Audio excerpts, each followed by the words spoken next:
20 million dead, perhaps 30.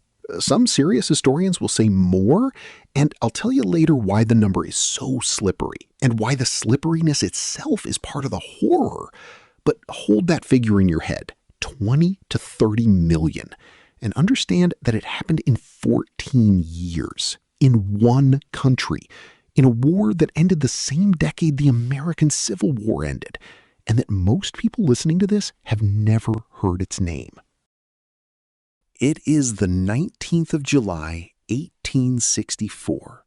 The place is Nanjing, a great walled city on the lower Yangtze, one of the oldest capitals in China, and for 11 years, the seat of a rival empire that called itself the Taiping Tianguo, the heavenly kingdom of great peace.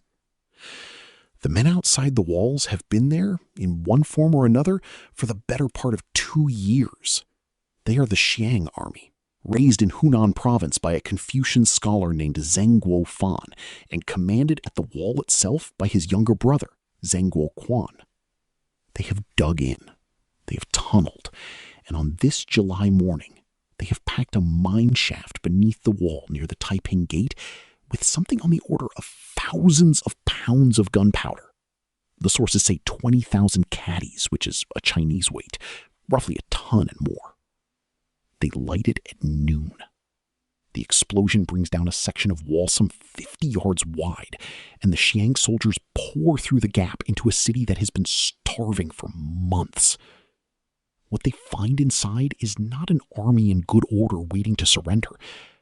What they find is a kingdom that has already begun to eat itself. The stores of grain are gone.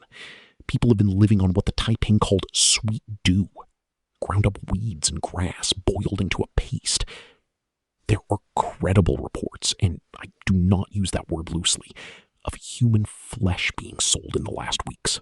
The Taiping soldiers who can still stand fight in the streets, house to house. Many do not surrender because they know surrender is not on offer. And here I have to be careful because the numbers that come down to us are Zheng Guoquan's own numbers in his own dispatches. And a general reporting his own body count is exactly the kind of witness you should distrust. He claims his men killed 100,000 in 3 days. That figure is almost certainly inflated. The whole population of the city by then may not have been much more than that. But strip away the boasting and the core is not in doubt. The fall of Nanjing was a massacre. The Xiang army was not paid a salary in any regular sense. It was paid in plunder. And Nanjing was the plunder. And the man at the center of it all, the man who had called himself the heavenly king, the younger brother of Jesus Christ, the sovereign of 30 million souls, was already dead. Hong Xiuquan had died some 6 weeks earlier, in June, inside his palace of illness or of poison or of despair. We'll come to the question. His body was found wrapped in imperial yellow silk embroidered with dragons, buried in a corner of the palace grounds. Zheng Guoquan had it dug up. They confirmed it was him from those who'd known his face. And then, this is recorded, the body of the man who had convinced millions he was the Son of God was burned, and the ashes were reportedly loaded into a cannon and fired, so that no part of him would rest in the earth, and no shrine could ever be raised over his bones. That's the end. Now let me take you back 40-odd years to a Hakka village in the hills of Guangdong, and a boy who wanted, more than anything in the world, to pass an exam. Okay, stop. I have to sit with that for a second, because 20 to 30 million? Same decade as Gettysburg? And I've got a graduate degree, and I could not have told you this war existed. So, before we rewind, is that number real? Because you just told me the general at the wall was lying. Who's counting? Nobody's counting. That's the honest answer, and I want to give it to you up front, because we'll circle back to it hard at the end. Nobody stood at a gate with a clicker. The 20 to 30 million figure is not a body count. It is a population deficit. You take the Qing census figures from before the war and the figures from after in the affected provinces, and you look at the whole. The whole. The whole. Provinces that had, on paper, a certain number of registered households in the 1850s and a dramatically smaller number in the 1870s. And that method has real problems, which I promise we'll take apart. But hold the doubt. Let me build the world first. Because a failed exam candidate does not start the deadliest civil war in human history in a vacuum. He needs a tinderbox. Let me show you the tinderbox.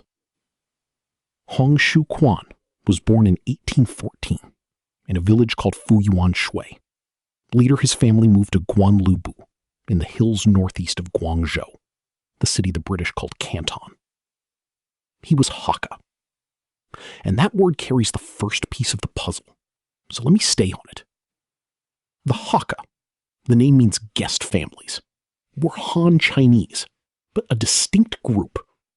Migrants who over centuries had drifted south and settled often on the marginal land nobody else wanted, the hillsides and the poor soil, because the good bottom land was already taken by the people who got there first, the Punti, the locals. So the Hakka were Chinese and not quite neighbors at the same time. Different dialect, different customs. Hakka women famously did not bind their feet. They worked the fields, and you cannot walk a hillside terrace on broken feet. They were resented as newcomers even after 200 years. They fought the Punti over land and water rights, sometimes in feuds that ran to thousands of dead. Hold that. A marginalized, tough, clannish people, primed for grievance, with their own women unbound and working beside the men. Every one of those threads comes back.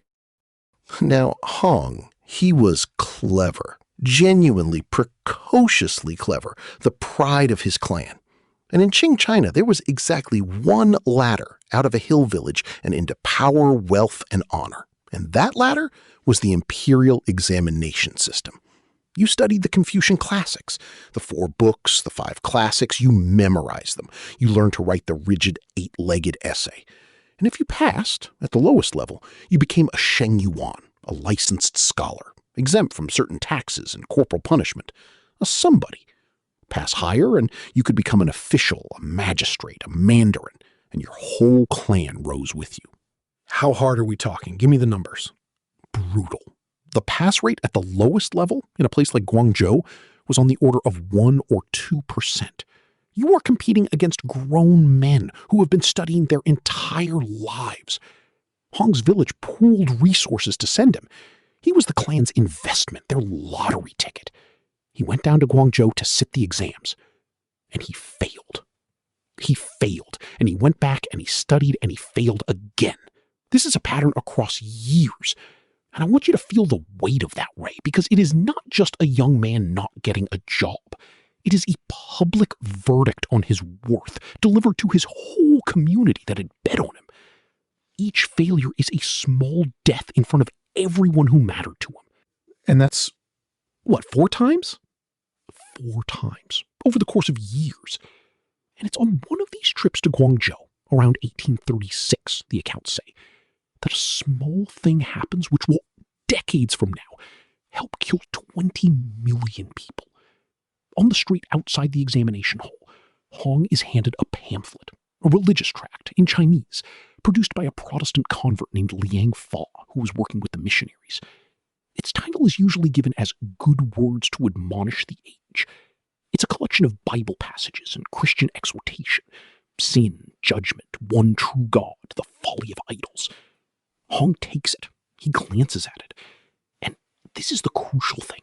He does not read it. Not really. He tucks it away. It sits more or less unread for years. He just files it. He files it. Now, 1837. He fails again. And this time something breaks. He collapses. He's carried home in a sedan chair, delirious. And for days, some accounts say up to 40 days, and I treat the precise number with caution. He is in the grip of a raging fever and a series of visions. And these visions are vivid and detailed. And he described them afterward, and they are the seed of everything. He sees himself carried up to heaven. He sees a great hall. He meets an old man with a golden beard in a black dragon robe who weeps that the people of the world have turned away from him and worship demons instead. The old man gives Hong a sword and a seal and commands him to sweep the demons from the earth. And he meets a middle-aged man whom he calls his elder brother, who helps him fight the demons. In the vision, Hong slaughters evil spirits across the heavens, and he keeps hearing a name or a phrase. And later he becomes convinced that during this fever, the beings around him addressed him by a title, a heavenly role. So, at this point, does he think it's God? In the fever? No. And this is what's so extraordinary and, frankly, so human. In 1837, he has no framework for it. He's a Confucian scholar with a fever. The visions are terrifying and vivid, but they're just a delirium. He recovers. His personality is said to have changed. He became more forceful, more commanding. But he goes back to being a village school teacher. He does not yet know what he saw. The interpretation comes 6 years later, 1843. He fails the exam one final time. And in that year, some say a cousin picks the old tract off his shelf and remarks on it, he finally reads Liang Fa's pamphlet properly, reads it cover to cover, and it is like a key turning in a lock he didn't know he had. Because the pamphlet describes God the Father, an old man, grieved that mankind worships false idols. And it describes Jesus, a son, an elder brother to those who believe. And Hong reads this, and the fever comes rushing back, and he thinks, I have been there. I have met these two. The old man with the golden beard was God the Father. The middle-aged man who called me brother was Jesus. And if Jesus is my elder brother, Then he's the younger brother. then he is the second son of God, sent down as the vision commanded with a sword and a seal to destroy the demons and restore the worship of the true God on earth. And in Hong's rapidly clarifying theology, the demons, the evil spirits he was told to sweep away, take on a very specific, very political identity. The Qing, the Manchu Qing dynasty, the foreign conquerors who had ruled China since 1644, whom the Hakka and many Han considered illegitimate occupiers. Hong's private religious delusion and the great grievance of his people fuse into a single idea. The demon is the dynasty. His holy mission is rebellion. Hold on, though, because a guy with a head injury and a pamphlet deciding he's Jesus' kid brother, that's a story about one crazy person. It's not a story about 20 million dead. So what's wrong with China in 1843 that this catches?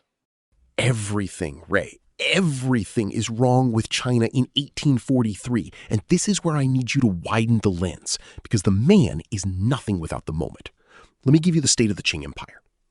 For most of the 18th century, Qing China was arguably the most powerful, prosperous, populous state on the face of the earth. Under the Qianlong Emperor, it was vast, confident, rich. But it had a demographic bomb ticking under it. The population had roughly doubled over the 18th century. New crops from the Americas, maize and sweet potatoes, let people farm marginal land and eat, and the population went from perhaps 150 million to over 300 million, maybe 400 million by the 1840s. And the amount of good farmland did not double. It barely grew. So more mouths, same dinner table? More mouths, same dinner table, and a state administrative apparatus that did not scale to match. The number of officials, the number of magistrates stayed roughly constant, while the population it governed exploded. So the reach of the government thinned out. A single county magistrate might be responsible for 250,000 people. Local power drifted into the hands of gentry, of clans, of anyone who could organize. And into that gap came banditry, secret societies, and endless small violence. Then on top of the demographic pressure, the opium. And here we have to talk about the British. Of course we do. The British East India Company and then British merchants had a problem, which was that Europe wanted Chinese tea and silk and porcelain desperately, and China wanted almost nothing Europe made and would only sell for silver. So silver flowed east into China for decades, and the British heeded the imbalance. And they found their solution in Bengal, opium. Now the silver came pouring back out of China to pay for the drug. By the 1830s, you have millions of Chinese addicts, from coolies to mandarins, and a genuine fiscal crisis. Because as silver drains out of the country, silver gets more expensive relative to the copper coins ordinary people actually use. And Chinese peasants paid their taxes effectively in silver terms. So the real tax burden on the poorest people climbed and climbed without a single law being changed. You were taxed more every year simply because of what was happening to the metal. That's the part nobody tells you. It's not just that opium rots people. It's that the money itself turns against the farmer. Precisely. And then the Qing tries to stop it. The Daoguang emperor sends an incorruptible official, Lin Zexu, to Guangzhou, and Lin confiscates and destroys enormous quantities of British opium, dumps it into the sea famously. And the British respond with the First Opium War, 1839 to 1842. And the war is a humiliation of a scale that's hard to overstate. A handful of British steam warships and modern artillery shred the Qing forces. The war ends with the Treaty of Nanjing in 1842, and note that name, we'll be back at that city, which forces China to pay a massive indemnity, cede Hong Kong, and open treaty ports. Now, think about what that indemnity does. The state, already fiscally strained, now has to squeeze the population harder to pay off the British. Where does it squeeze? The south, Guangdong and Guangxi, Hong's country, the very region humiliated by the war, flooded with cheap opium, drained of silver, and now taxed to pay the conquerors. And on that already groaning land, you have the Hakka-Punti feuds heating up, and famine and floods and drought in the 1840s, and disbanded soldiers and unemployed porters. Because once the opium trade shifted north to Shanghai after the treaty, tens of thousands of men who'd hauled goods on the old southern routes lost their livelihoods overnight. So you've got armed, angry, hungry, humiliated, unemployed young men in the exact place where this guy is about to start preaching. In the exact place at the exact time. That is the tinderbox. Hong Xiuquan is the spark, but my God, Ray, look at the tinder. If it hadn't been him, it might well have been someone else. The region convulsed with revolts for decades. What Hong brought was not the grievance. The grievance was everywhere. What Hong brought was a story big enough to organize the grievance. A cosmic story. Not the tax is too high, but the demons have usurped heaven, and God's second son has come to cast them down. So Hong starts preaching. At first it's tiny and it's strange. He and his best friend and cousin, a man named Feng Yunshan, take the theology on the road. And one of the first things Hong does, having decided idols are demons, is walk into his own village school and the local temple and smash the confusion in Buddhist idols, which, you'll appreciate, does not endear him to the neighbors. He loses his teaching post. Yeah, that'll do it. So the two of them go west into Guangxi. Poorer, wilder, more Hakka, more lawless than Guangdong. And it's Feng Yunshan, honestly, who's the organizational genius of the early movement, more than Hong. Feng settles in a remote, rugged area called Thistle Mountain, Zijingshan, among Hakka charcoal burners and miners and dirt-poor hill farmers, exactly the marginalized people we talked about. And Feng builds, patiently, over a couple of years, a congregation. They call it the Baishang Di Hui, the God-worshipping society, the society of God worshippers. And here's what it offers those people, and this is the human engine of the whole thing. It offers dignity.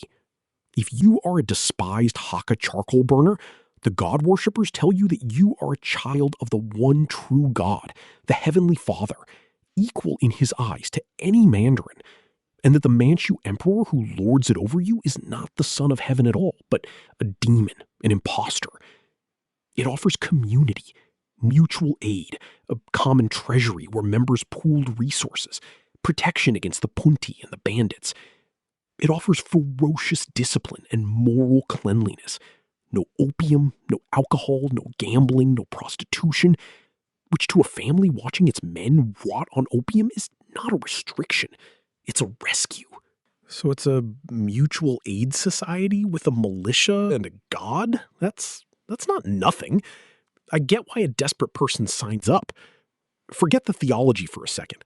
They feed you, they protect you, they tell you you matter. That's the whole pitch of half the movements in history. That's exactly right. And you've put your finger on why the religion mattered less to the rank and file than we might assume. Most of them could not have parsed Hong's Trinitarian theology to save their lives. What they understood was, these people will feed me, fight beside me, and they say the world can be turned upside down. But this is where it gets genuinely wild. The leadership structure that emerges is soaked in the supernatural, and it's going to become a problem. Because in this pressure cooker religious environment, other people start having visions too. While Feng Yunshan is off building the congregation, and at one point he's arrested and Hong actually travels back toward Guangzhou to try to get him released, so both founders are absent for a stretch. A leadership vacuum opens on Thistle Mountain, and into it step two remarkable, dangerous men. A charcoal worker named Yang Xiuqing, and a poor farmer named Xiao Gui. And they discover a technique for authority that Hong cannot easily refuse. Which is? They go into trances and speak with the voices of heaven. Yang Xiuqing begins to channel, to physically speak with the voice of God the Father, Shangdi himself, the golden-bearded old man. When Yang is in the trance, it is not Yang talking, it is God Almighty using Yang's mouth. And Xiao Gui channels Jesus Christ, the elder brother. Wait, hold on. Hong's whole deal is that he's the son of God, and now this charcoal guy is claiming to be the mouthpiece of the actual father? Theologically, that's a takeover bid. It is a time bomb, Ray, and you've seen it instantly, and it took the Taiping years and an ocean of blood to see it. Because think about the hierarchy Hong has built. Hong is the second son of God, younger brother of Jesus. Fine. But Yang, when he channels the Father outranks the sons. So when God the Father speaks through Yang Xiuqing's mouth, Yang, in that moment, can command Hong Xiuquan. He can order the heavenly king around. He can, and he does, rebuke Hong, correct Hong, even threaten Hong with punishment. All in the voice of God. Now, why does Hong accept this? Why doesn't he just say, no, you're a fraud? Because it's load-bearing. Hong's own authority rests entirely on the claim that heaven speaks to men, that he himself received a divine vision. He cannot deny that heaven can speak through a chosen vessel without kicking out the foundation under his own throne. Having built his legitimacy on revelation, he cannot now declare revelation closed. So he accepts Yang and Xiao's channeling as genuine. And in doing so, he hands Yang Xiuqing a loaded gun that Yang will point at everyone for years, and eventually at Hong himself. By 1850, the god worshippers number, depending on whose estimate you trust, somewhere between 10 and 30,000 people, concentrated in Guangxi. And the state finally notices. There are clashes with local militia. And in the winter of 1850 into 51, the movement crosses the line from persecuted sect to open rebellion. In January 1851, at a place called Jintian Village, Hong Xiuquan formally proclaims the founding of the Taiping Tianguo, the heavenly kingdom of great peace. And he declares himself Tianwang, the heavenly king. Great peace. That's a hell of a name for the deadliest war in history. Nobody names the movement after the body count, Ray. And Taiping, great peace, is a deeply resonant, ancient phrase in Chinese thought. A utopian idea of a perfectly ordered world. It's aspirational. What they mean is the world made right. And the outward symbols of their break with the demon dynasty are immediate and visible on every man's head. The Qing forced all Han Chinese men, on pain of death, to wear the queue, the front of the scalp shaved, the rest in a long braid as a mark of submission to Manchu rule. It had been imposed with genocidal violence back in the 1640s. Keep your hair and lose your head, or keep your head and lose your hair. The Taiping stopped shaving. They let the front of the hair grow out. So the Qing called them the long-haired rebels, Cheng Mao, or more contemptuously, the hairy bandits. And that growing out of the hair is a capital act of defiance. Every Taiping man is now visibly, permanently, a dead man if captured. There's no going back. Your own scalp is your commitment device. That's chilling, actually. You can't hide. You've marked yourself. And the organization that grows out of Jintian is astonishingly disciplined for a peasant rebellion. And this is Yang Xiuqing's doing more than anyone's. He turns out to be a military and administrative genius of the first order. They organize into armies with a clear command structure. They enforce iron discipline. And they institute the most radical social program of the 19th century anywhere in the world. And I want to spend real time here, because this is what makes the Taiping unlike any other rebellion. First, property. The Taiping, at least in principle and in their founding documents, abolished private property. All land, in theory, belonged to God, to the heavenly kingdom, and was to be redistributed according to a land system laid out in a document called, roughly, the Land System of the Heavenly Dynasty. Land was to be graded by fertility and parceled out equally to every man, woman, and child according to family size. Women were ceding equal shares to men. All produce beyond what a family needed to eat was to go into common granaries, the sacred treasury. No one was to be rich, no one poor. Where there is land, let all cultivate it together. Where there is food, let all eat it together. Where there are clothes, let all wear them together. Where there is money, let all spend it together. Say that again. When is this? Early 1850s. The Communist Manifesto is 1848. And you're telling me on the other side of the planet, with zero connection, a failed Chinese exam student is preaching hold all land in common, equal shares to women, common granaries, the same decade? The same decade, and completely independent of Marx, who had never heard of them, and they had never heard of him. And I want to be scrupulous here, because it's very tempting to call this proto-communism and leave it, and that would be sloppy. The intellectual root is not economic materialism. It's not Marx. It's the Old Testament, and it's an ancient Chinese ideal, the well-field system, a semi-mythical Zhou dynasty scheme of communal land, fused with Hong's biblical theocracy. It's communism of the goods with God on the throne. The sharing isn't because private property alienates labor. The sharing is because we are all children of the one heavenly Father, and property belongs to Him. So how much of this actually happened? Because in theory, all land belongs to God, and the granary is full, and everybody eats equally are two very different sentences. Did they ever really redistribute the land? Fair and hard question. And the honest answer is largely not. The full land redistribution scheme was mostly aspirational, a paper utopia. In practice, in the territories they held, they often ended up simply collecting taxes and rents in ways not so different from the dynasty they replaced, because you cannot feed an army on a manifesto.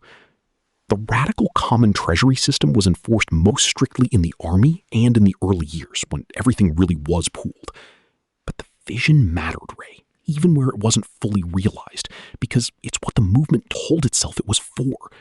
And other pieces of the program were absolutely real and enforced with terrifying rigor. Like what? Like the separation of the sexes. In the early and middle Taiping, men and women were physically segregated into separate camps, men's camps and women's camps. And this applied even to married couples. Husbands and wives lived apart. Sexual relations were, for a period, forbidden on pain of death, even between spouses. The idea was a kind of total mobilization and moral purity. Everyone was a soldier or a worker of the heavenly kingdom first, and family second. That's not communism, and it's not exactly a normal army either. Forbidding married couples from sleeping together on pain of death. How does anyone tolerate that?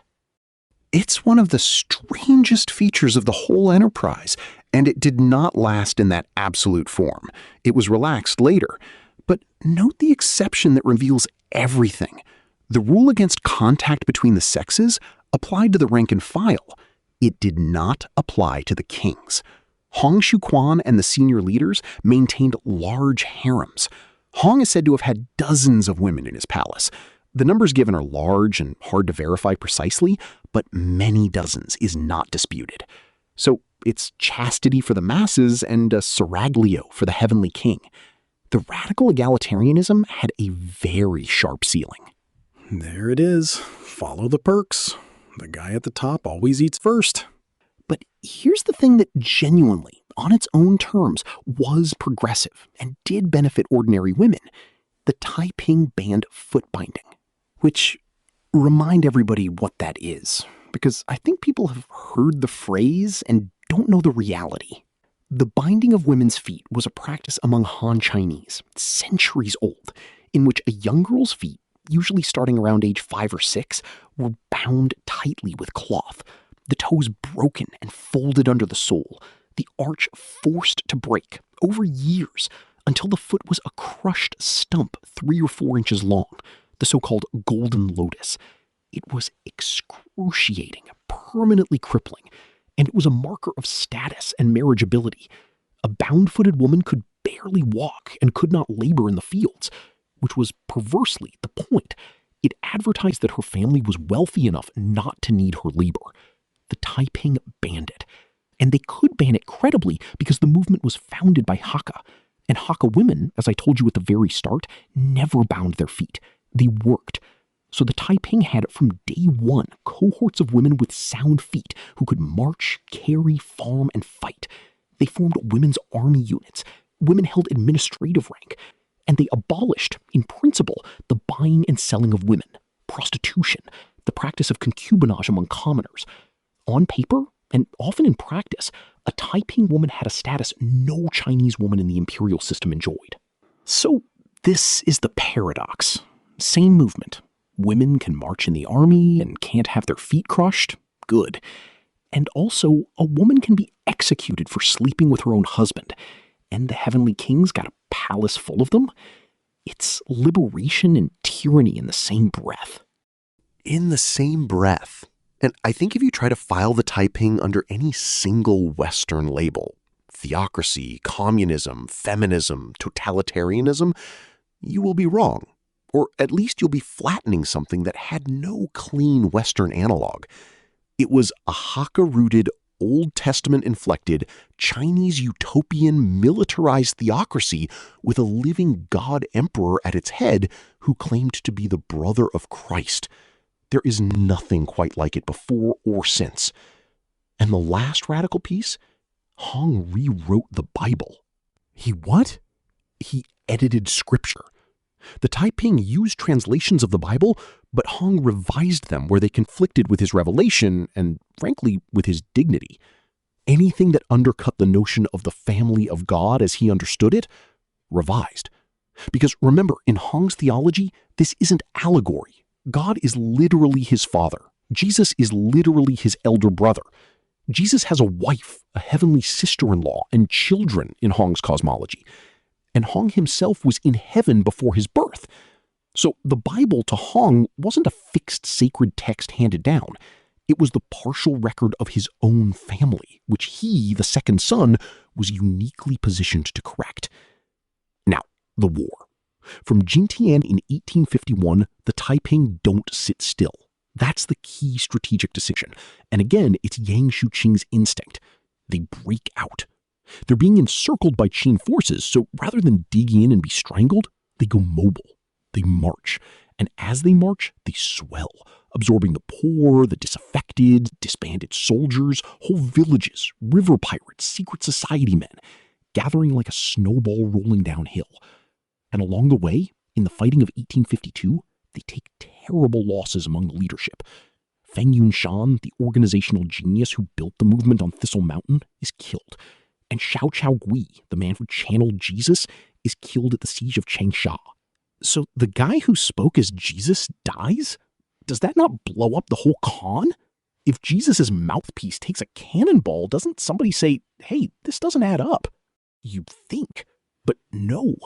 And here's the terrible logic of the thing. The voice they held had merely departed the vessel. Jesus no longer descended to speak because his appointed time of speaking had passed. But God the Father continued to speak through Yang Xiuqing. So the death of Xiao removes a rival channel and leaves Yang as the sole remaining voice of heaven. Yang's power grows with every death above and beside him. Watch Yang. He is the man to watch now. The Taiping pour down out of the hills toward the great artery of central China, the Yangtze River.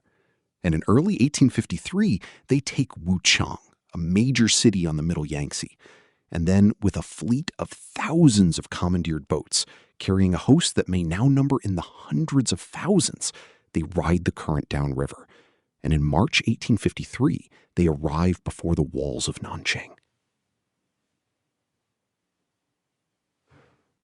Nanjing, the southern capital, a first-rank city, seat of Ming emperors centuries before, ringed by one of the mightiest city walls ever built by human hands, miles of it, tall and thick. The Taiping storm it in a matter of days.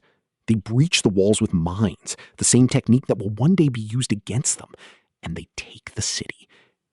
And the aftermath tells you what kind of war this had already become.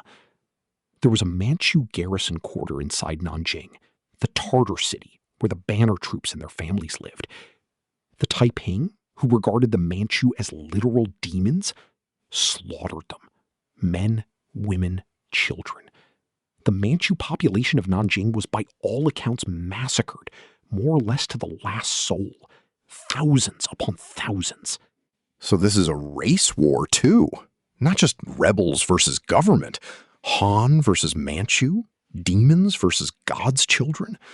That's an extermination logic baked in from the start. It has an exterminationist strand, yes, aimed specifically at the Manchu as a people, framed in the language of demon cleansing. And it cut both ways, savagely, as we'll see. Hong renames Nanjing Tianjing, the heavenly capital, and this becomes the seat of the heavenly kingdom for the next 11 years. Hong installs himself in a vast palace complex, built on the site of the old imperial viceroy's compound, and grotesquely expanded. And this is important. He essentially disappears into it. Disappears how? From roughly the establishment of the capital onward, Hong Xiuquan increasingly withdraws from active governance. He retreats into his palace, into his harem, into religious study and the writing of decrees in vermilion ink.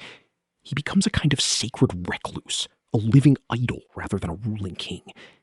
And that means the actual running of the heavenly kingdom, the government, the army, the administration of an empire of tens of millions, falls to Yang Xiuqing. Yang holds the title of East King, and he is in every practical sense the prime minister, the commander-in-chief, and the operating brain of the Taiping state. And Yang has the God voice. So you now have a situation where the man who runs everything can also, whenever he chooses, summon the voice of God the Father into his own mouth and issue commands that outrank the heavenly king. This is not a stable arrangement. This is a fuse burning down. Okay, before the fuse hits the powder, they've got Nanjing, they've got the Yangtze, they've got hundreds of thousands of men. Why don't they just win? Why don't they take Beijing and end it? The single most consequential strategic question of the whole war. And the answer is, they tried. And they tried in a way that was too small, and it may have cost them everything. In 1853, having taken Nanjing, they launched two great expeditions. One goes west, back up the Yangtze, to secure the Middle River and the grain-rich provinces. That's the Western expedition. And it grinds on for years, with mixed results. The other is the throw for the whole game, the Northern expedition. A force is sent north to take Beijing and topple the dynasty at its head. But, and historians argue about why, the Northern expedition is sent with too few men, perhaps 20,000, 30,000. A superb, veteran, fanatical force, but far too small to take and hold a capital 800 miles away through hostile territory in the dead of a North China winter, with their supply lines stretching back to nothing. They march astonishingly far. They get within striking distance of Tianjin, the port city that guards the approach to Beijing, close enough that there was panic in the capital, close enough that people say the court considered fleeing. But they can't take Tianjin. They can't be reinforced adequately, and the northern winter is a weapon they'd never faced. These are southern men who'd never seen deep snow. So they freeze. They freeze, they starve, they're cut off. And over 1854 into 55, the northern expedition is hunted down and annihilated. Its commanders are captured and executed with the lingering death, the slow slicing in Beijing. And that failure is decisive. After it, the Taiping never again make a serious, concentrated bid for Beijing. The strategic initiative to end the war in one stroke passes and never comes back. The Heavenly Kingdom settles into being a regional state on the lower Yangtze. Enormous, populous, rich, but a state that has to be conquered city by city rather than a movement sweeping to the throne. Why so few men north? That's the whole pole game. Why hedge? We don't know for certain, and I'd rather say that plainly than invent a reason. The most persuasive explanations are that the leadership, and especially Yang Xiuqing, prioritized consolidating the Yangtze heartland and were reluctant to strip the new capital of its defenders, and possibly underestimated how far and how hostile the road to Beijing truly was for a southern army. But it's genuinely debated. What isn't debated is the consequence. After 1855, this becomes a long war, a grinding, decade-long war. And long wars are the ones that kill 20 million people, not the quick ones. And now the fuse reaches the powder. 1856, the Tianjin incident. And Ray, I think this is the pivot of the entire tragedy, because this is the moment the revolution turns its sword on its own heart, and it never recovers. By 1856, Yang Xiuqing is at the height of his power. He has just directed the shattering of the Qing armies that had been besieging Nanjing. The great imperial camps outside the city are broken that summer, an enormous military triumph. And Yang, flush with victory and drunk on his own indispensability, overreaches. He decides to close the gap between the man who really rules and the man who merely reigns. He goes into the god traits. The Father speaks through him, and the Father, through Yang's mouth, demands that Hong Xiuquan, the heavenly king, come to Yang's palace. And when Hong comes, the Father, still speaking through Yang, rebukes Hong. Why does the heavenly king only bear the title of myriad years? The heavenly king should be addressed as 10,000 times 10,000 years, a form of address that by protocol belonged to the highest sovereign. But then the demand goes, Yang Xiuqing himself, the East King, he too should be elevated to 10,000 years. So Yang's using the voice of God to promote himself to co-equal? He's staging a coup through the trance? That is precisely how Hong understood it, and I think how we should understand it. It was a demand, backed by the unanswerable authority of God the Father, that Yang be raised to Hong's own level. It was, in effect, Yang saying, God commands that I be your equal. And Hong could not refuse the voice of the Father openly. That would deny the whole basis of the faith. So he agreed to the elevation, outwardly. And then he moved to destroy Yang. Hong secretly summoned the other kings who were away from the capital on campaign, chiefly Wei Changhui, the North King, and Qin Rigang, another senior commander, and possibly with the knowledge of Shi Dakai, the Wing King, who was the most capable and by most accounts the most humane of the Taiping leaders. Wei Changhui raced back to Nanjing with a body of troops, and in the night, the accounts say the 2nd of September, 1856, or thereabouts, Wei's men stormed Yang Xiuqing's palace and murdered him. Yang, his family, his household, killed. Okay, palace coup. Ugly, but that's one man in his household. You told me tens of thousands died in this. How do you get from killing Yang to a massacre because it didn't stop at Yang. And this is where it becomes a nightmare.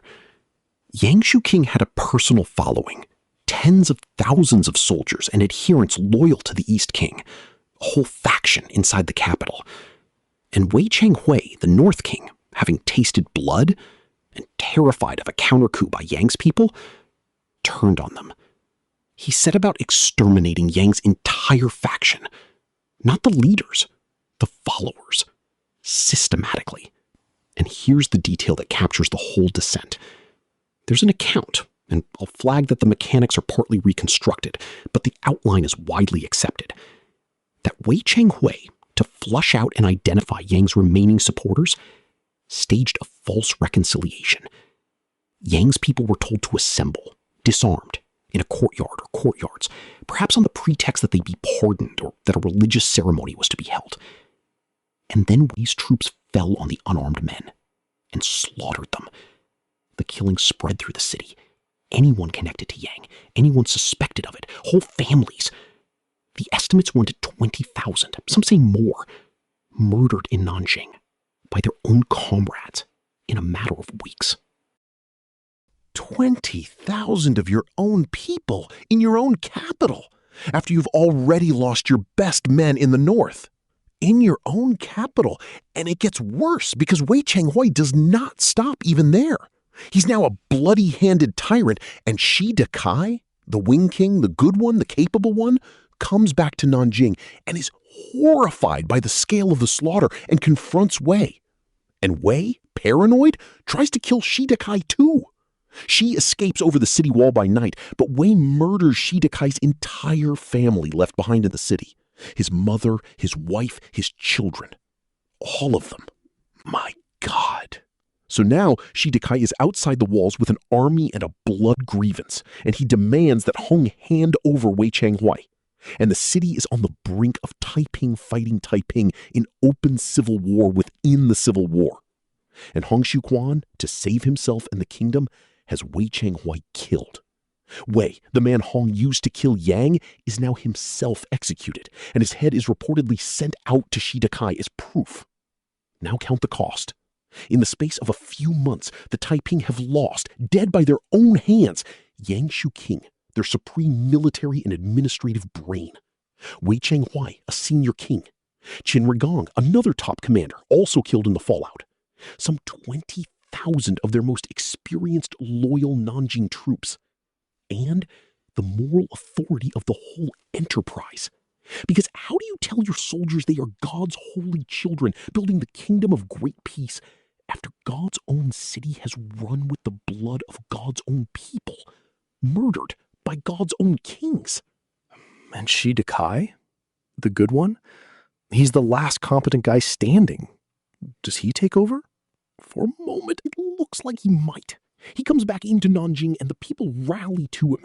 He's popular and able and clean-handed. But Hong Xiuquan, now terrified of any strong subordinate, having watched Yang nearly usurp him and Wei run amok, will not trust Shi Dekai either. Hong promotes his own useless, greedy brothers to positions of power specifically to check Shi and dilute his authority. And Shi Dekai, sickened by the court intrigue and unable to work under Hong's suspicious relatives, does the thing that seals the strategic doom of the Taiping. In 1857, he takes a large army, a very large army, over 100,000 by some accounts, and he simply marches away, leaves, goes off on his own independent campaign in the West, never to return to Nanjing. So the Nanjing incident doesn't just kill 20,000 people. It decapitates the leadership and then drives the one remaining great commander out the door with 100,000 men. That is the wound from which the heavenly kingdom never recovers. Everything after 1856, however many battles they win, is a long dying. Shi Dekai wanders the southwest for years, his army worn down, and in 1863 he is finally cornered in Sichuan, at the Dadu River, trapped against a flooding river, his men starving, and he surrenders, offering his own life to spare his soldiers. The Qing take him and execute him by the lingering death, the slow slicing, in Chengdu. He's said to have endured it without a sound. He was 32. 32. 32. These were young men, Ray, all of them. Hong was in his late 30s when he took Nanjing. Most of the kings were in their 20s and 30s. This entire cosmos-shaking catastrophe was built and run and destroyed by men younger than either of us. All right, you promised me a counter-protagonist. Who's beating them? Because the Qing army got smashed by the British and then smashed by the Taiping outside Nanjing. The Imperial Army is clearly garbage. So who actually kills the Heavenly Kingdom? The Qing don't beat the Taiping. Not the Qing is an imperial military machine. And this is one of the most important and least appreciated facts of modern Chinese history. They lost and lost and lost. The dynasty was staring into the abyss. The man who saves the dynasty is not a Manchu general and not a professional soldier at all. He's a Confucian scholar official from Hunan named Zheng Guofan. And I find Zheng one of the most fascinating and morally complex figures of the entire 19th century, anywhere. Let me draw him for you. Zheng was born in 1811 in rural Hunan to a farming family, modest, striving, provincial, and he did the thing Hong Xiuquan could not do. He climbed the examination ladder all the way to the top. He passed the highest metropolitan examination, became a member of the Hanlin Academy, the most elite scholarly body in the empire, the pinnacle of the intellectual establishment, and rose to high office in Beijing. He was the very embodiment of the Confucian order that Hong Xiuquan had been rejected by and had sworn to destroy. Everything Hong hated, Zheng was. So it's personal, in a way. The system's success story versus the system's reject. In a symbolic sense, profoundly so. And when the Taiping came storming up the Yangtze toward Hunan in the early 1850s, Zheng happened to be home in Hunan, on leave, in mourning for his mother, a very important detail in the Confucian scheme, because filial mourning was sacred. And the court, desperate, commissioned him and other officials to raise local militia to defend their home provinces, since the regular army was useless. And Zheng took a small commission to organize local defense and turned it into something the dynasty had never intended and would come to fear. What did he build? He built the Xiang army, the Hunan army, named for the Xiang River, and he built it essentially from scratch on a completely new model, and the model is the key to everything. Zheng did not raise a mercenary rabble. He recruited on personal and local loyalty. Hunan men, often from the same counties, the same villages. Officers recruited their own soldiers so that each unit was bound by personal allegiance up a chain to Zheng himself. Zheng chose his commanders from among his fellow scholar gentry, men educated in the same Confucian classics, men he knew and trusted. The army was, in a sense, held together by Confucian moral ideology and personal loyalty, rather than by the impersonal machinery of the imperial state. Hold on. Whose army is that then? If the soldiers are loyal to their officers, and the officers are loyal to Zheng, and Zheng recruited them from his home province with his own money and his own ideology, that's not the emperor's army. That's Zheng's army. And there, Ray, you have just identified the seed of the next 70 years of Chinese history. You've gone straight to it. Yes, the Xiang army was, in a structural sense, a private army, loyal to a regional leader, raised and paid for largely through provincial resources and taxes that Zheng and his allies increasingly controlled. To fund it, the provinces developed a new internal transit tax on goods called the liqin, a levy collected regionally outside the traditional central fiscal system. So the men Zheng needed to fight the Taiping were also the men who controlled a new stream of regional revenue and commanded troops personally loyal to them and not to Beijing. The Qing dynasty, to survive the Taiping, was forced to do the one thing that guaranteed its long-term decline. It broke its own monopoly on military and fiscal power. It handed real, autonomous, armed power to Han Chinese provincial officials. And that power, once given, was never fully clawed back. The regional armies and the regional revenue bases that Zheng Guofan and his protégés, men like Li Hongzhang and Zhuo Zongtang, built to save the dynasty are the direct ancestors of the regional militarists, the warlords who tear China apart after the dynasty finally falls in 1912. So Zheng saves the Qing and dooms it in the same act? He's the physician who cures the disease with a treatment that eventually kills the patient. And he knew, I think, something of the danger he represented. After the war, when he commanded the most powerful military force in the empire and could conceivably have overthrown the dynasty himself, he pointedly did not. He disbanded much of the Shang army. He made a show of loyalty and self-effacement. Some think it was genuine Confucian rectitude. He believed in the order he'd sworn to serve. Others think he simply calculated he couldn't win a bid for the throne, or wouldn't survive the attempt. Probably both. But the structural genie was out of the bottle regardless of Zheng's personal virtue. What was he like as a man? Forget the strategy. Was he a butcher? Because you told me the sack of Nanjing was his brother's men. He could be pitiless, and he knew it about himself. He earned a nickname, Zheng the Head Shaver, Zheng Tito, for the ruthlessness of his executions of captured rebels and suspected rebels. He believed the Taiping were a mortal threat not just to the dynasty, but to Chinese civilization itself, to the Confucian moral order, the family, the classics, the whole inherited world, because the Taiping smashed the temples and the ancestral tablets and preached a foreign god. In his famous proclamation rallying Hunan against the Taiping, he framed it not as defending the Manchu emperor, but as defending the moral order of China, the teachings of Confucius, against a monstrous alien creed that would erase everything the Chinese held sacred. That's clever, actually. He's not asking Han gentry to die for their Manchu overlords. He's asking them to die for Confucius.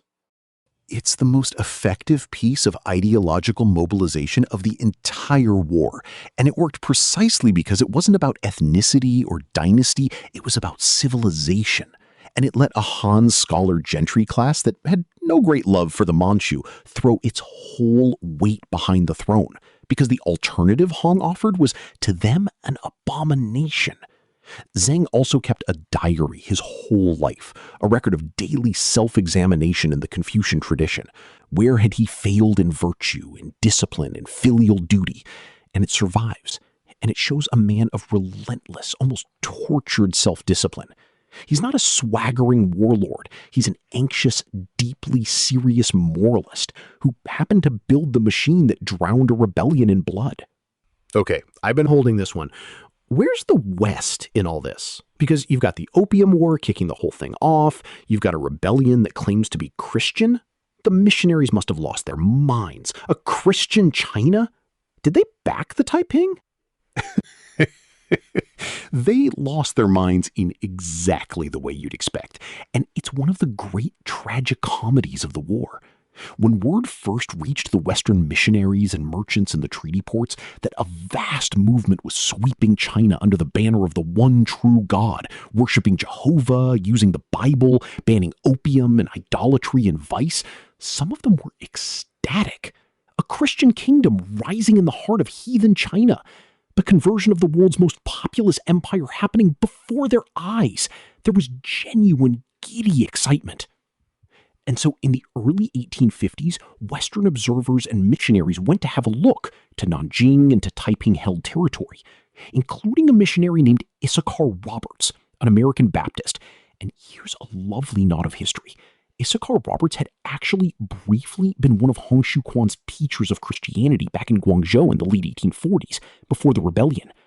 Hong had spent a couple of months studying with Roberts and had even wanted to be baptized by him, though for various reasons the baptism never happened.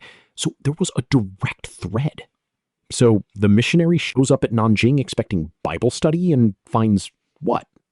He finds a man who believes he is the literal younger brother of Jesus Christ, who has rewritten the Bible, who has a palace full of concubines, who receives worship, and who claims his lieutenants can channel the living voice of God the Father.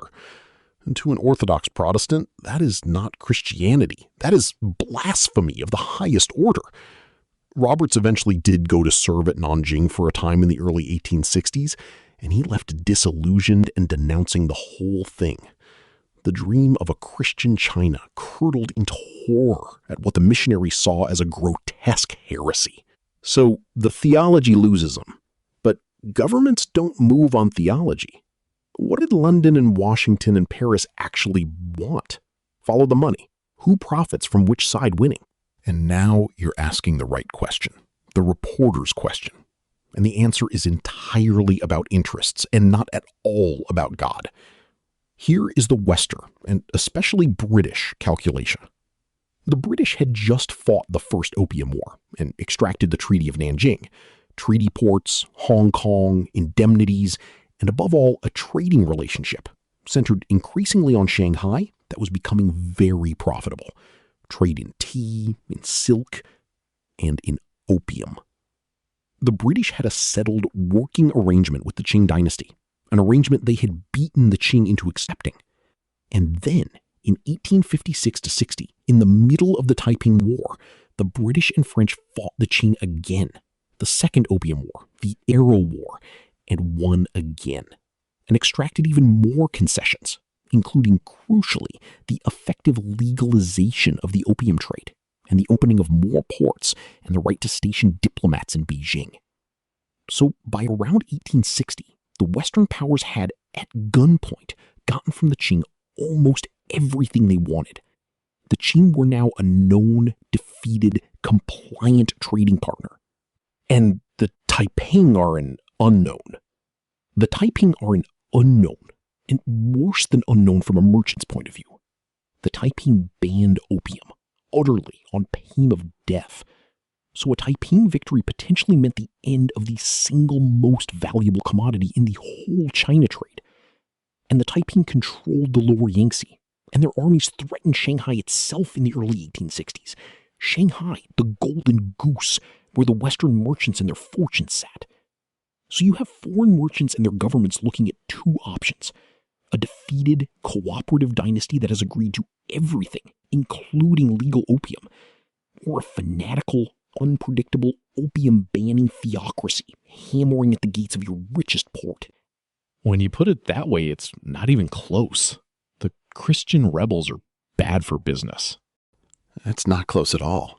And the West shifted over the course of the war from official neutrality to de facto and then, quote, active support for the Qing. And this is where two extraordinary characters come in, and both of them cluster around the defense of Shanghai.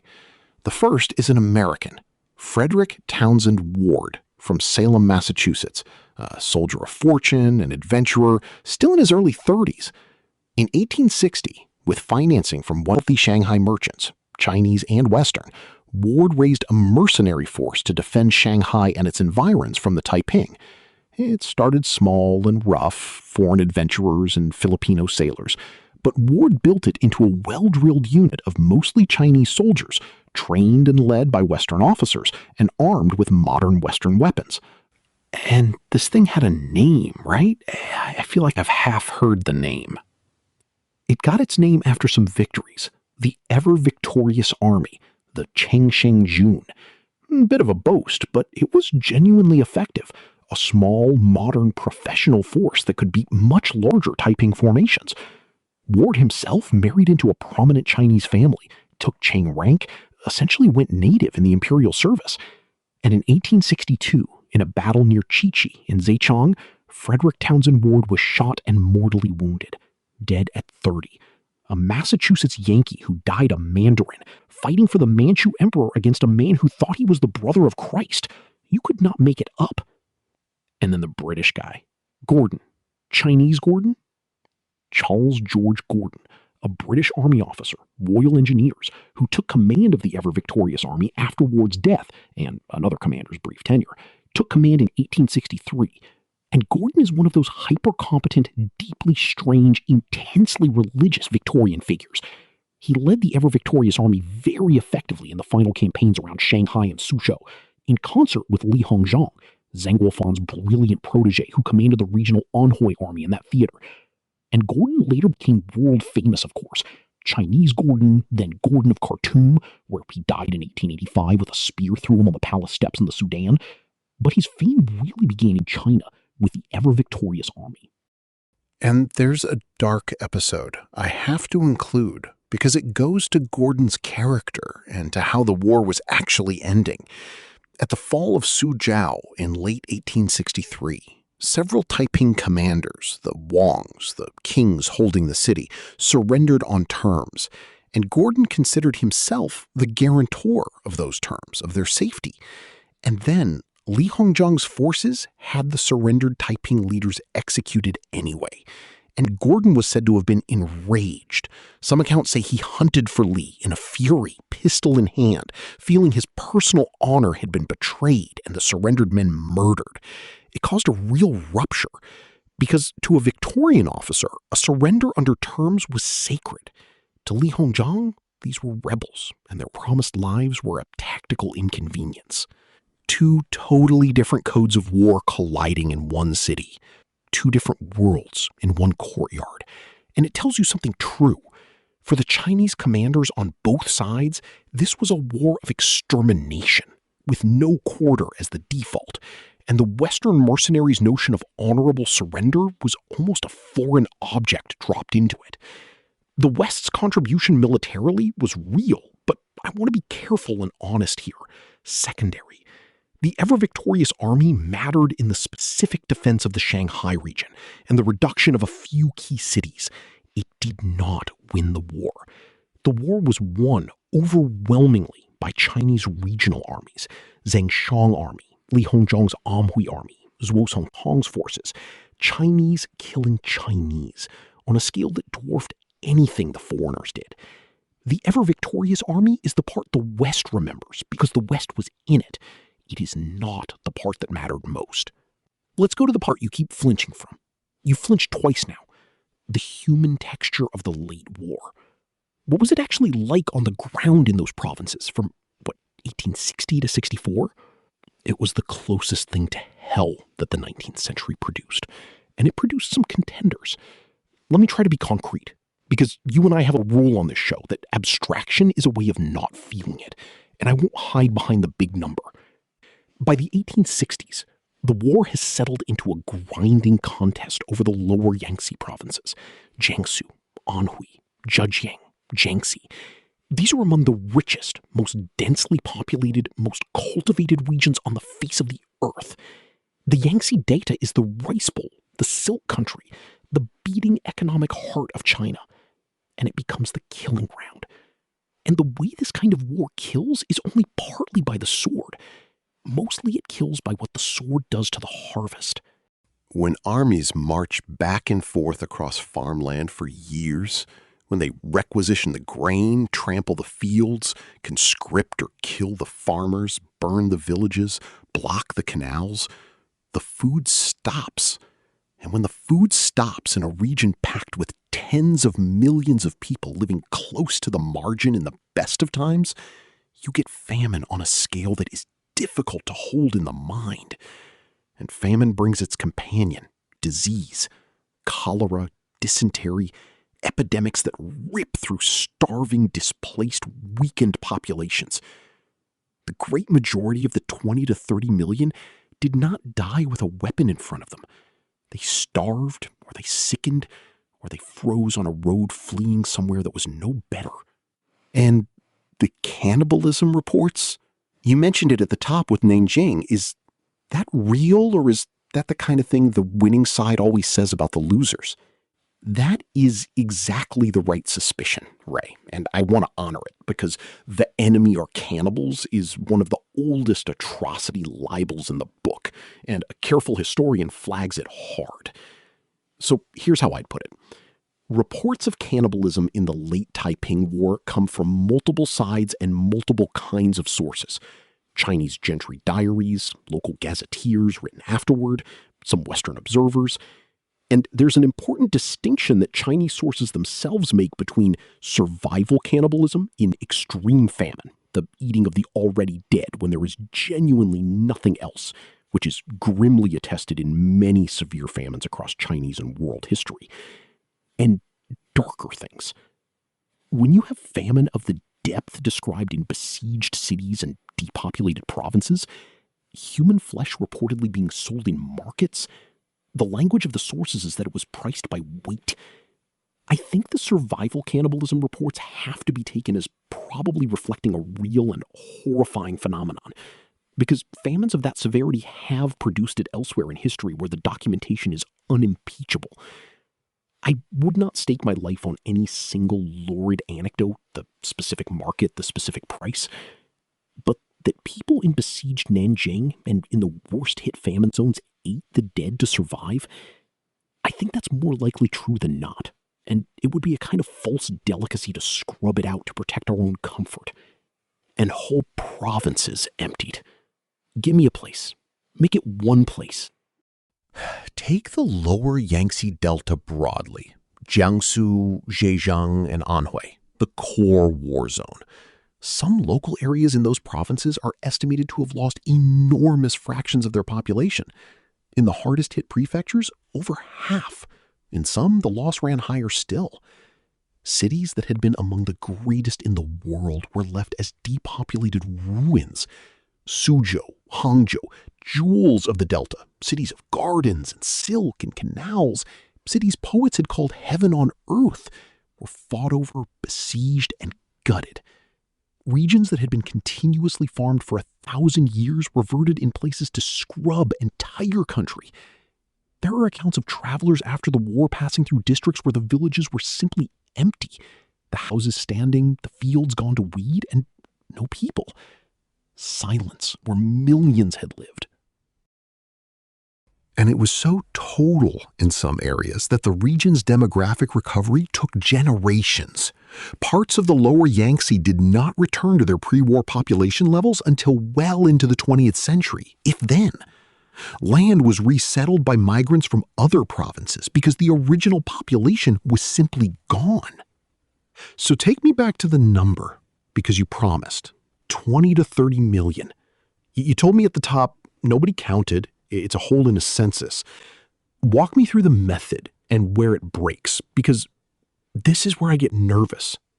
That's a range of 10 million people. 10 million is the whole death toll of the First World War's combatants, roughly. And it's just your margin of error. It's a staggering thing to say out loud, isn't it? That the uncertainty alone is the size of the First World War? And you're right to be nervous. And I'd rather you be nervous with the real reasons than confident with a false one. So, here is how the estimate is built, and here is every place it can betray you. The core method is census comparison. The Qing state kept population registers.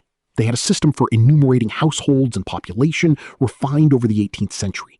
And there are figures for the empire and for provinces before the war in the 1850s, and figures compiled afterward, and later a proper modern census attempt in the early 20th century. You take the affected provinces, you look at the recorded population before the catastrophe, you look at it after, and the difference, after you try to account for normal growth that should have happened and didn't, is your death and loss figure. That's the engine. And now let me break it for you, because it breaks in at least 4 places. Go. First, the pre-war figures may be wrong. Qing population registration was done for fiscal and administrative reasons, and its accuracy varied enormously by time and place. In some periods, it undercounted. People hid from the tax and conscription man. In some, it may have been inflated or simply stale, copied forward from earlier years by lazy or overwhelmed officials. So your baseline, the number you're subtracting from, is soft. Second, and this is the big one, the post-war figures conflate death with everything else. When a province's registered population drops by 15 million, that number includes people who died, but it also includes people who fled and never came back, who migrated to other provinces, who became refugees counted elsewhere or nowhere, who simply fell off the registration rolls because the whole administrative apparatus in the war zone had collapsed and there was no one left to count them or file the count. So a population loss of, say, 25 million is a loss to those provinces' registers. It is not the same thing as 25 million corpses.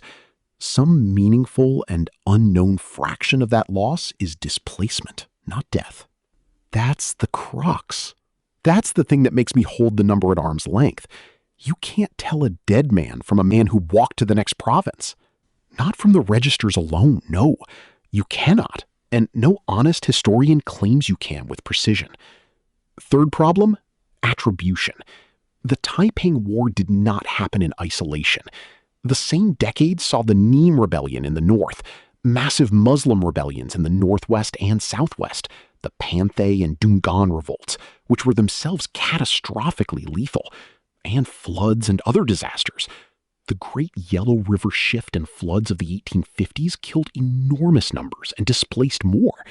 So when you look at China's total population loss across the mid-19th century, which some scholars put breathtakingly high, some have argued the total mid-century demographic catastrophe across all these overlapping disasters may run to 60, 70 million or more. You cannot cleanly assign all of it to the Taiping War.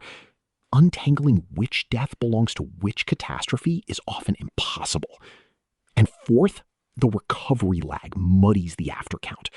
If your post-war census is taken decades later, the population has been partly recovering. Births, in-migration, which pushes the apparent loss down and makes the war look less lethal than it was at its worst. But if you take account right after, the region is still emptied by flight that will partly reverse, which pushes the apparent loss up. So the timing of your after snapshot swings the answer by millions. So how does anyone land on 20 to 30 and say it with a straight face?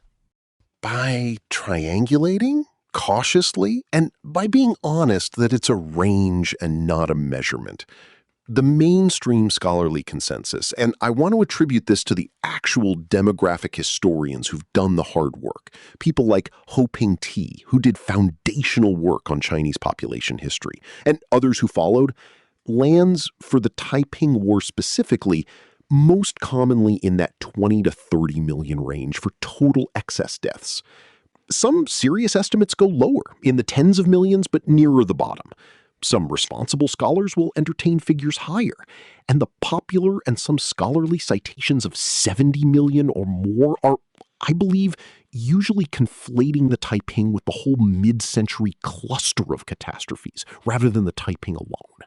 So, my honest position, the one I'll stand behind, the Taiping Rebellion killed somewhere on the order of 20 to 30 million people.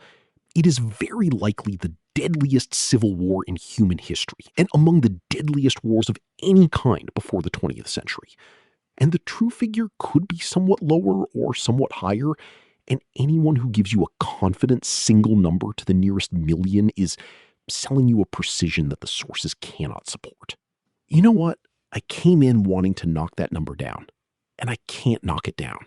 You've told me exactly where it's soft, and it's still, even at the floor, even if half the loss is people who walked away, you're talking about a war that killed more people than the entire population of most countries on Earth at the time.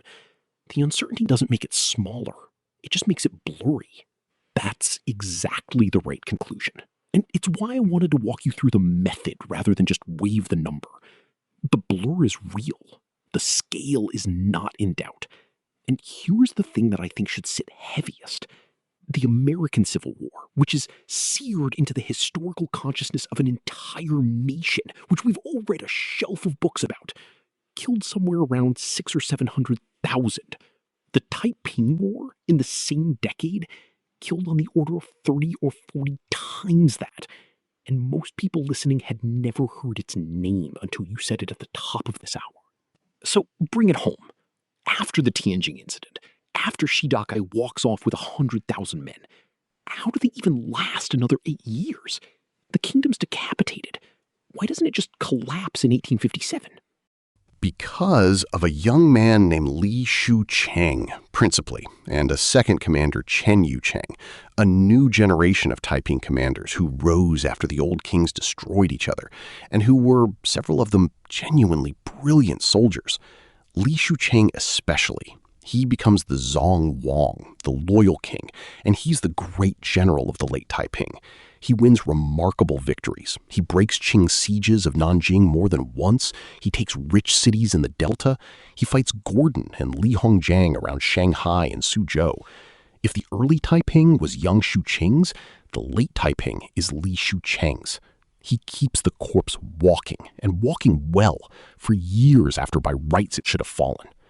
But he's fighting a losing structural position because Zhang Guofan's strategy is patient, methodical, and inexorable. Zhang understood that the key to the whole war was the Yangtze. Control the river, control the movement of grain and men, and you slowly strangle the heavenly capital. So the Xiang army and its naval forces fight their way down the river, city by city, over years. They retake the great middle Yangtze cities. And critically, in 1861, Zhang's forces take Qing, a fortress city upriver from Nanjing that was the western shield of the heavenly capital. The fall of Qing, after a long and horrific siege, opens the road down the river to Nanjing itself. From then on, the noose is around the heavenly capital's neck, and it only tightens. And Hong? What's Hong doing while his kingdom is strangled? Is he even running anything anymore? Hong Xiuquan has, by the 1860s, retreated almost entirely into his own theology and his palace. He's issuing bizarre, increasingly disconnected religious decrees. When his ablest commander, Li Xiucheng, urges him, as the siege tightens and the food runs out, to abandon Nanjing, to break out and preserve the movement and fight on elsewhere, Hong reportedly refuses, and his refusal is pure and terrible faith. He says, in essence, this is the heavenly capital, given by God, defended by the heavenly Father and the heavenly elder brother, and the demons cannot take it. God will provide. When the people are starving, and Li Xiucheng tells him there is no food, Hong is said to have replied that the people should eat manna, the sweet dew, the ground weeds and grass, because God would provide, as he provided for the Israelites. He's said to have eaten some himself, this weed paste, as a demonstration of faith, and it may well have contributed to his death. He ate the grass to prove God would feed them. He ate the grass to prove God would feed them. And in June 1864, some weeks before the walls came down, Hong Xiuquan died. Illness, worsened by that diet, is the most likely cause. Some say deliberate poison, that he took his own life, but the weight of evidence points to sickness. His teenage son was proclaimed the young heavenly king, but it was a title over a graveyard. And then comes the 19th of July, and the mine and the wall and everything I described to you at the very start of this hour. The breach, the massacre, the last offenders fighting in the streets, the yellow silk-wrapped body dug up and burned and fired from a cannon. Li Xiucheng got the young heavenly king out of the city in the chaos, gave the boy his own good horse and took a poor one himself, and was captured shortly after. And in captivity, Zhang Guofan had him write out a confession, a long account of the whole rebellion from the inside. It's one of our most important sources, the Li Xiucheng deposition, and it's also exactly the kind of document you'd have me be suspicious of. Written by a doomed man for his captor, who controls whether he lives. Of course I'm suspicious of it. Of course you are, and you should be. There are real questions about it. How much Zhang edited it, whether Li was angling for mercy, what he shaded or omitted. And it didn't save him. Li Xiucheng was executed shortly after writing it. But used carefully, it's a priceless window from inside the leadership. The young heavenly king, the boy, was hunted down and captured within a few months and executed. And with that, in the autumn of 1864, the heavenly kingdom of great peace, which had ruled 30 million people from Nanjing for 11 years, ceased to exist. Scattered Taiping forces fought on in the provinces for a while, and some remnants merged with the neon rebels in the north. But the thing itself was over. So here's my last big question, and it's the one that's been nagging me the whole hour. If this is the deadliest civil war in human history, if it's this staggering, why do both the nationalists and the communists later claim these people as ancestors? You'd think a failed, blood-soaked theocracy, led by a guy who thought he was Jesus' brother, would be an embarrassment to everybody. Instead, you're telling me both sides want to adopt it? Why? Because it's a mirror, Ray, and everyone who looks into it sees the ancestor they want to see. Let me lay out why this war is the hinge of modern Chinese history, and then why the two great modern movements each claimed a piece of it. Start with the structural legacy, which is the most concrete and I'd argue the most important. We talked about it with Zhang. To defeat the Taiping, the Qing dynasty had to devolve military and fiscal power to Han provincial leaders, Zhang Guofan, Li Hongzhang, Zhuo Zongtong, who built regional armies personally loyal to them and funded by regional revenue, like the Laikin tax. That is the beginning of the end of centralized dynastic control.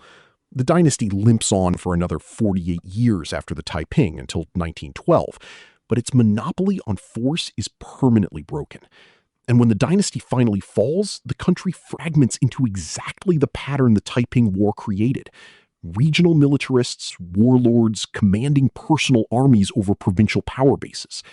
The warlord era of the 1910s and 20s is the direct downstream consequence of the way the Taiping was defeated. So the way they beat the rebellion set the mold for how the country would break apart later. The cure prefigured the next disease, precisely. And there's a second structural legacy.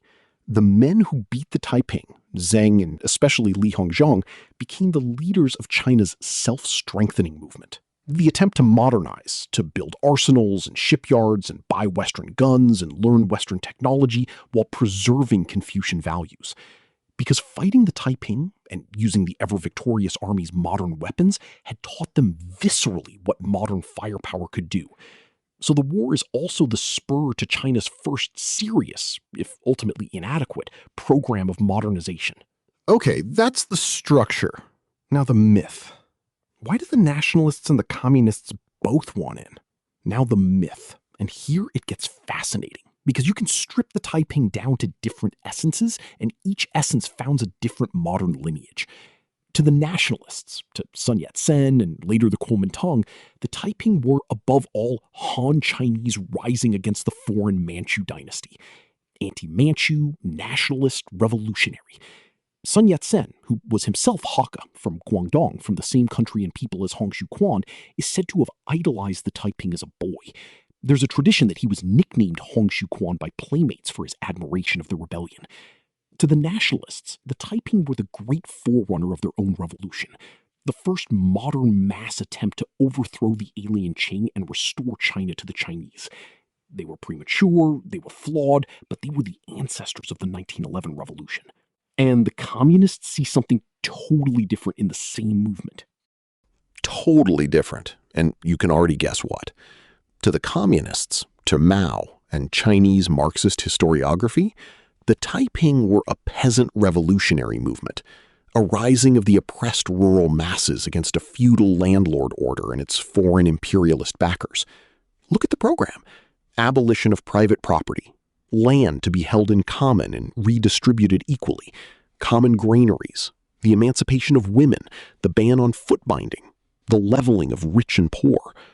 To a Marxist, this was a peasant uprising with a proto-socialist economic program, betrayed only by its religious superstition and its leaders backsliding into a new ruling class, the harems, the palaces, the kings. The Taiping became, in official Chinese communist history, one of the great peasant revolutions in the long story of class struggle that culminates, of course, in 1949. Mao's own peasant-based revolution could claim the Taiping as a heroic, if doomed and ideologically primitive, forerunner. So the nationalists take the anti-Manchu nationalism and quietly drop the property sharing, and the communists take the property sharing and quietly drop the Jesus' brother part. Everybody keeps the useful half. Everybody keeps the useful half and files the rust under flaws of the age. And both readings are honestly defensible. The Taiping genuinely were anti-Manchu Han rebels, and they genuinely did have a radical egalitarian economic program. The movement was big enough and strange enough to contain both truths. What both readings mostly discard is the thing that was actually at the center for Hong himself and for the true believers: the religion, the literal conviction that he was the second son of God. Modern China, whether nationalist or communist, had no use for a messiah, so the messiah got quietly written out, and the Taiping became either proto-nationalists or proto-peasant revolutionaries. Anything but what they said they were, which was the army of the Heavenly Father come to sweep the demons from the earth. Which brings me to the very last thing, and it's the thing you dropped at the top and I haven't let go of. Why has nobody in the West heard of this? Deadliest civil war in human history, same decade as our Civil War, and it's a blank. How? A few reasons, and I think they compound. The first is simply that it happened to other people. Far away in a language and a civilization the West wasn't paying deep attention to. The Western narrative of the 19th century is written around Europe and America, and China enters that narrative mostly as a place things were done to. The Opium Wars, the treaty ports, the opening of China. A vast internal Chinese catastrophe with Chinese protagonists and Chinese stakes didn't fit the story the West was telling about itself. The second is that the West's own great trauma of that exact decade, the American Civil War, completely dominated the English-speaking historical imagination and still does. When Americans think the 1860s, they think Gettysburg, not the Yangtze. The third, and I think this matters more than people credit, is the sources and the scale. 20 to 30 million dead is almost too large to metabolize, and it's dispersed across famine and disease and depopulated provinces, rather than concentrated in a few iconic battles with famous names. There's no Gettysburg, no single legible battlefield you can walk. It's a diffuse demographic horror, and diffuse horrors don't lodge in popular memory the way a single dramatic day does. And the fourth is that within China, for complicated reasons, it became a somewhat awkward, heavily politicized memory, reworked to serve the nationalist and then the communist narratives, rather than remembered on its own terrifying terms. So it didn't come to the West as a clean, self-contained story. It came, when it came at all, wrapped in ideology or buried in specialist scholarship. So it's the deadliest war almost nobody grieves. Nobody in the West even knows to grieve it. That's it, I think. That's the thing exactly. And I'll leave you with the image I can't shake, the one that for me holds the whole war. It's the traveler's accounts from after. Riding through the Delta country, the richest and most cultivated land in the world, the land of poets and silk and gardens, and finding the villages standing empty. The roofs on, the doors open, the fields gone back to weed and reed. No bodies by then. No battle to point to. Just the silence where millions of people had lived. And the tigers, they said, coming back into country that hadn't seen a tiger in 1,000 years. A whole world of ordinary human lives, farmers and weavers and children and grandmothers, subtracted from the earth so completely that the wilderness moved back in. And a failed exam candidate who thought he was the brother of Jesus was the spark that lit it, in a land already soaked in every kind of tinder. Alistair, before we go, the sources. This audience fact checks. Where should they go? They should, and they should keep me honest too. The single best narrative entry point in English is Jonathan Spence's God's Chinese Son, which tells the story through Hong Xiuquan's own mind and religious world. It's beautifully done, and it's where I'd send anyone first. For the broader sweep and the modern China context, Spence's The Search for Modern China is the standard survey. Stephen Platt's Autumn in the Heavenly Kingdom is superb on the late war, the Western involvement, and Zheng Guofan and Li Shucheng, genuinely gripping and strong on the international dimension. On the founding religious ideas, Franz Michael's older multi-volume documentary history, The Taiping Rebellion, collects a great many of the primary sources in translation. For the population and demographic questions we wrestled with, the foundational work is Ho Ping T's Studies on the Population of China, which is where the serious census comparison scholarship begins. And for Zheng Guofan and the Birth of the Regional Armies, Philip Kuhn's Rebellion and Its Enemies in Late Imperial China is the classic on the militarization that we argued was the real hinge. Read those, and you'll know more about the deadliest war in human history than nearly anyone you'll ever meet. Which, when you think about what that war was, is a very strange and very sad thing to be able to say. On that? Thank you. I mean it. I walked in never having heard the name, and I'm walking out unable to stop thinking about empty villages. That's the right thing to walk out with. Mind how you go. This episode was generated with AI by Demades.